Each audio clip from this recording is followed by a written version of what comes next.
Hi there and welcome to the Alt.Narrative Podcast. I'm your empathetic and relentlessly curious host, Rich Harris. I've been a corporate marketer and sociology nerd for most of my 2 decades-long career, observing trends and patterns in human behavior on the internet. On this podcast, we will explore the impact of the digital world on humanity and modern-day social dynamics. Thank you for listening, and don't forget to check out the website at Alt.Narrative.com for more content.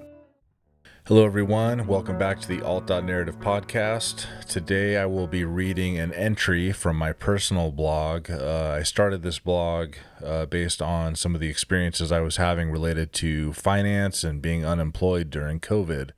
This blog post was written June 28th, 2021, and the title is The Hidden Cost of Pride. They say that stubborn pride is the longest distance between two people. Well, in the case of my childhood, my father, and finance, pride hijacked all three. My grandfather was so damn stubborn, but as his grandchild, I never saw that side of him.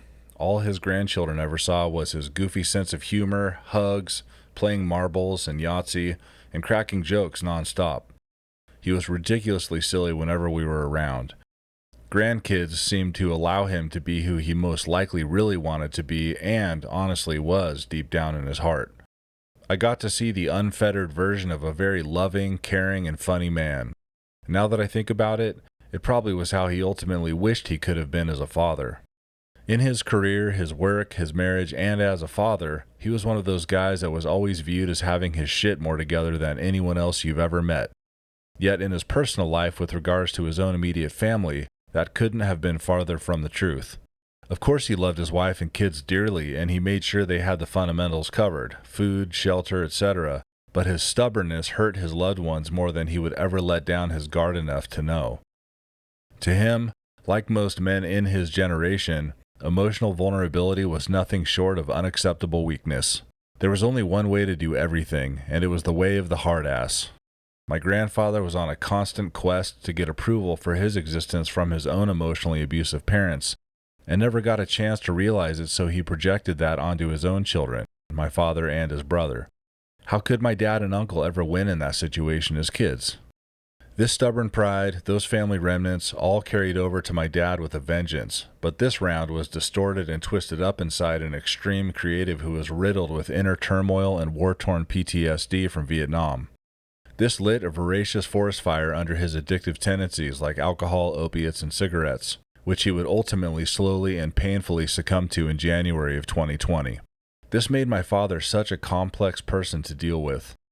My sweet, creative, empathetic, highly intelligent dad carried a burden of shame, guilt, and lack of self-worth unlike anyone else I had ever known, and it's all because of his relationship with his own father, following in the footsteps, as they say.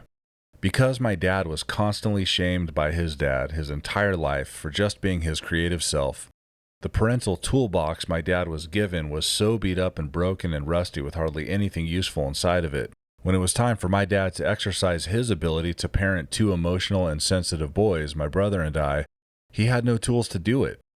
Couple that with wartime-infused PTSD, and my brother and I didn't have a chance in hell at feeling good about ourselves from the get-go. This insatiable pride my dad had, he carried it right into the handling of his career and how he ran his finances. We were always cash poor. Always.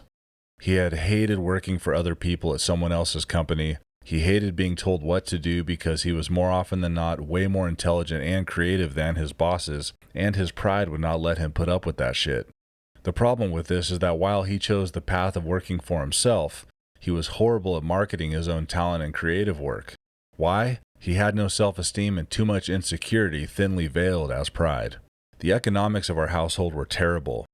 You could cut the air with a knife if my dad couldn't find work, which was often.